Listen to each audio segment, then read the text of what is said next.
ఏంటి చాలా హ్యాపీగా కనపడుతున్నావు, బాగా ప్రిపేర్ అయ్యావా? ఫుల్ గా ప్రిపేర్ అయ్యాను సార్. ఆ. సార్ అసలు ప్రాసెస్ ఏంటి సార్? నేను ఆన్సర్స్ చెప్పాక మీరు క్వశ్చన్స్ అడుగుతారా, మీరు క్వశ్చన్స్ అడిగాక నేను ఆన్సర్ చెప్పాలా? మీకు ఏది బెటర్ అనిపిస్తుంది? రెండోది బెటర్ అనిపిస్తుంది. ఓకే సార్, మీకు ఏది ఈజీ అనిపిస్తే అలాగే ఫైల్ తీసుకోండి సార్. నీ ఫైల్ చూడక్కర్లేదు. Thank you. నువ్వు ఎప్పుడు పుట్టావు? 1857 నుంచి స్ట్రగుల్ చేస్తే 1947 లో పుట్టాను సార్. సీట్ ఇచ్చేస్తారా? మీ నాన్న పేరేంటి బాబు? అప్పట్లో బుట్టో, ఇప్పుడు ముషరఫ్. సీట్ ఇచ్చేస్తారా? అసలు ఈ కాలేజీలో జాయిన్ అయ్యి ఏం చేద్దాం అనుకుంటున్నారు నువ్వు? చెప్తాను సార్. సిగరెట్ లాగడం, మందు కొట్టడం, అమ్మాయిలతో తిరగడం. సీట్ ఇచ్చేస్తారా సార్? ఇంకొక క్షణం ఎక్కడ ఉన్నావు అంటే నేనేం చేస్తానో నాకు తెలియదు. పోరా బయటికి. నాకు సీట్ ఇచ్చినట్టే కదా సార్? చంపేస్తాను మాట్లాడావంటే పో బయటికి. నీకు సీట్ ఇవ్వను.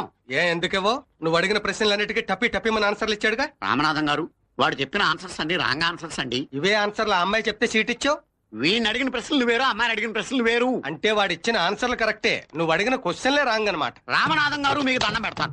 మ్యాటర్ ఏంటో తెలియకుండా మధ్యలో దూరికి వెళ్ళికేయకండి. చాలా ఇబ్బందిగా ఉంది. నువ్వు పోరా బయటికి. నువ్వు రా